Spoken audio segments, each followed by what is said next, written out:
में लड़की विदा होती थी तो उसको सीख देते थे, आज के जमाने में लड़की विदा होती तो उसको सिल्लक देते हैं। क्या देते हैं? सिलक। बेटी से कहते हैं अटैची में मैंने 5,000 रुपए रख दिए, सिलक। पहले सीख देते थे, अब सिलक देते और सीख देते। पार्वती मैया को कह रही है, पहले होता था जब बेटी विदा होती थी तो गांव की जो सौभाग्यवती माताएं होती थी, अपने परिवार की जो बूढ़ी बूढ़ी माताएं होती थी, बेटी को सीख देती थी, बेटा घर में ऐसे रहना, बेटा ऐसा करना, बेटा ऐसा करना। आज के जमाने में तो माँ बेटी को एक ही सीख देती है, जितना बने उतना काम करना, और घर में और भी तो लेंगे, सब कर लेंगे, तू तो बना लिया कर, अपना जितना तेरे से बने उतना बनाओ, और अपने बच्चों को चिमटा घोड़ के कमरे में ले जाओ और चुपचाप खा जा।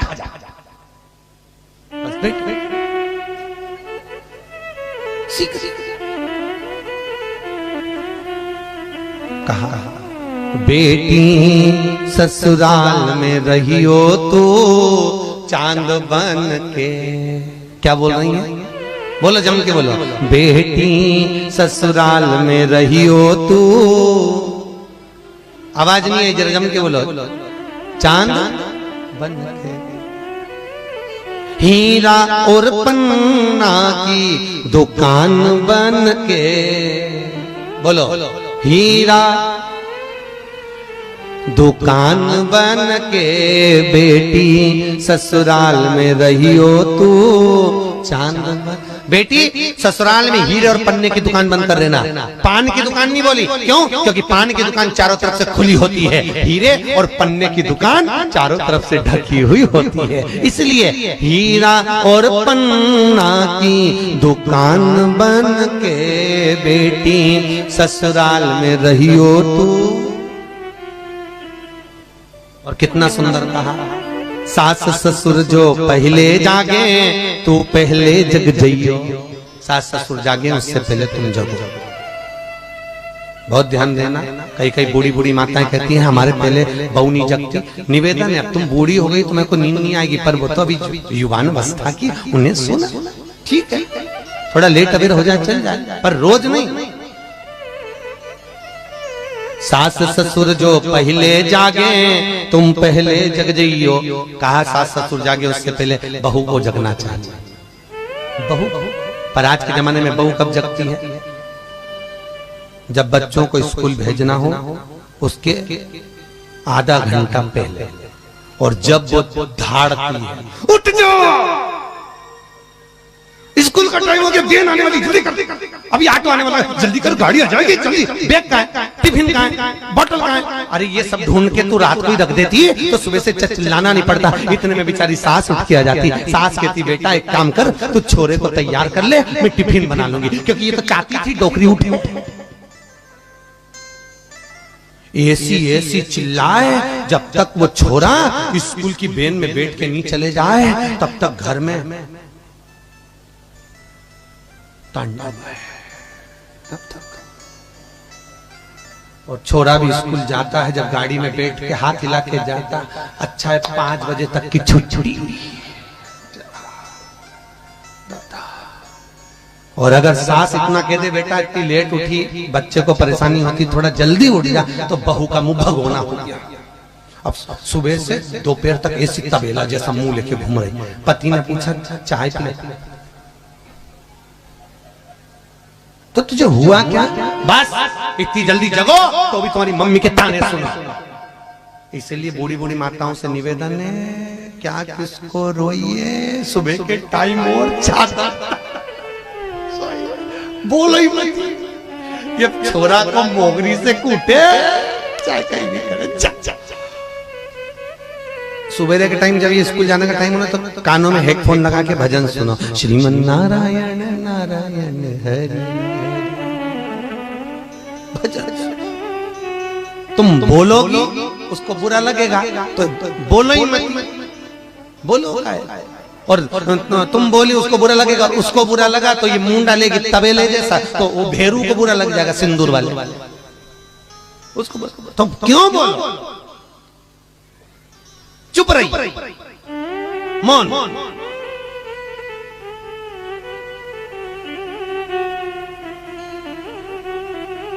बुढ़ापे में कितनी बड़ी सुपारी ले लो, इतनी बड़ी सुपारी,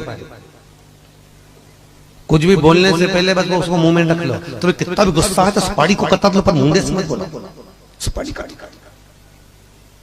मुंह से क्योंकि तुम बोलोगी वो नहीं सुनेगी तो बुरा किसको लगेगा। बोलो, जम के बोलो, तुम्हें लगेगा। इसलिए बोलो ही मत ना। तुम तो बढ़िया चकाचक घी की रोटी खाओ, खूब दाल ने, पनीर ने, सब्जी ने, सब बोलो।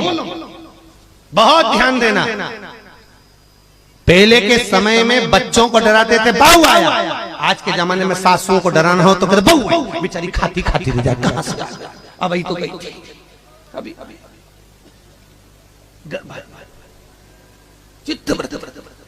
पर ना बहू बुरी है ना सास बुरी है। फिर याद रखना दोनों बुरे नहीं है, बस दोनों में जो सामंजस्य नहीं बैठ पा रहा है, बुद्धि का जो सामंजस्य नहीं बैठ पा रहा है, एक अहंकार का जो सामंजस्य नहीं बैठ पा रहा है, एक अभिमतता का एक सामंजस्य नहीं बैठ पा रहा, उम्र का वो नहीं मिलने दे रहा। नहीं तो ना बहू बुरी होती है ना सास बुरी होती है। बहू ढेर अरमान लेकर आती है कि मेरी सास ऐसी होगी, मैं उनको मम्मी की तरह पापा की तरह रखूंगी। सास भी सोचती मैं बहू की तरह, पर वो सामंजस्य नहीं बैठ रहा, उसे बिठाना। मेरा तो बहुओं से भी निवेदन है, सास अगर गुस्से में रहे तो तुम्हारे से निवेदन है, एक आंख में काजल लगा के एक आंख से ऐसी चली जाए सास के सामने। सास भी सोचेगी अरे वो पगली, एक काजल तो लगा के, सास को भी हंसी आए। प्रसन्न, धन किसी काम का नहीं है, वाणी पर मिठास और चेहरे पर प्रसन्नता हो। तो बेटी, अरे बोलो तो, ससुराल में रहियो तो। अगला कहा, सास ससुर जो भोजन पइए नित नित भोजन। अगर वो भोजन कर रहे हो तो तुम प्रेम से पवाओ। घर में कोई अतिथि आए उसको प्रेम से खिलाइए, भाव से खिलाओ, भक्ति से। भीष्म गीता में लिखा है 4 तरह का भोजन बेकार होता है। कितने तरह का भोजन? 4। पहला भोजन, जिस भोजन की थाली में ठोकर लग गई वो नाली में पड़े हुए कीचड़ के बराबर होता है। कौन सा भोजन? जो ठोकर लग गई थाली में, उन नाली में पड़े कीचड़ के बराबर है। दूसरे नंबर का भोजन, जिस भोजन की थाली को तुम जिम रहे हो उस थाली को कोई लांग कर चले गया, वो भ्रष्टा के बराबर होता है, गंदगी के बराबर। तीसरे नंबर का भोजन, जिस भोजन की थाली में बाल पड़ा हो, केश पड़ा हो, वो दरिद्रता देने वाला होता है। उस दिन तुम्हारे घर में लक्ष्मी नहीं आएगी अगर भोजन की थाली में बाल गिर रहा हुआ है और जो व्यक्ति खा रहा है तो उसको पैसा नहीं आएगा दिन भर में। तुम करके देखना, दरिद्रता का भाव होता है। और चौथे नंबर का भोजन, एक ही थाली में अगर पति और पत्नी दोनों भोजन कर रहे हो तो वो मदिरा के तुल्य होता है। पति और पत्नी अगर एक ही थाली में भोजन कर रहे हैं तो मदिरा के तुल्य है। इसलिए शास्त्र कहता है पति के जीवने के बाद पत्नी अगर उसी थाली में भोजन करती है तो चारों धाम के तीर्थ के प्रसाद से बड़ा महाप्रसाद हो जाता है। और कई कई माताओं का नियम है कि साथ में जीमते हैं तो उनसे निवेदन है 2 थाली लगाओ, दोनों साथ में बैठकर खाओ, और एक थाली में दोनों भोजन मत करो। अच्छा, कई कई के लोग कहते हैं कि इससे प्रेम बढ़ता है। आग लगावत प्रेम कहां गया? प्रेम केवल भोजन करने से नहीं बढ़ता। आग लगे प्रेम। राधा और कृष्ण ने कौन सी एक थाली में भोजन किया था? अरे उठाइए, तो भी तो प्रेम रहा। नारायण और लक्ष्मी ने कब एक थाली में भोजन किया तो भी तो प्रेम रहा। शिव और पार्वती ने कौन एक थाली में भोजन करा तो भी तो प्रेम रहा। क्या करे उससे प्रेम? नहीं, वो दिखावा है जो लोगों को भ्रांतियों में जियाया जा रहा है। वो दिखावा नहीं हो, दिखावा नहीं चाहिए। प्रेम में दिखावा बिल्कुल काम नहीं करता। बहुत ध्यान दीजिए, प्रेम में दिखावा नहीं चाहिए। क्या करें इसे दिखावे का? महाराज 4 तरह का भोजन बेकार है। दोनों एक साथ जीमते हो? महाराज जी हम तो अभी तक एक ही थाली में जीमते थे। कथा सुनिए, 2 थाली। वो कहे कि 2 थाली क्यों लगे? मैं आपके साथ में तो बैठी हूँ, साथ में तो जीम रही हूँ, गलत क्या? 2 थाली लगी, दोनों प्रेम की वाणी। ज्यादा हो तो अपने भोजन का आदान प्रदान करो। आधा भोजन हो, थाली खसका लो इधर की उधर, कौन मना करता? पर दिखावा ना हो। दिखावा नहीं चाहिए। महाराज भीष्म गीता कह रहे हैं, भोजन की बड़ी परिभाषा है, जैसा खाया अन्न वैसा हो गया मन, जैसा पियो पानी वैसी हो गई वाणी, जैसा पियो दूध वैसा बन गया बुद्ध। बुद्धि दूध से बनती है। गौ माता का दूध पियोगे तो गाय जैसे निर्मल हो जाओगे, थैली का दूध पियोगे तो थैली हो जाओगे। निर्मलता गौ माता के दूध से।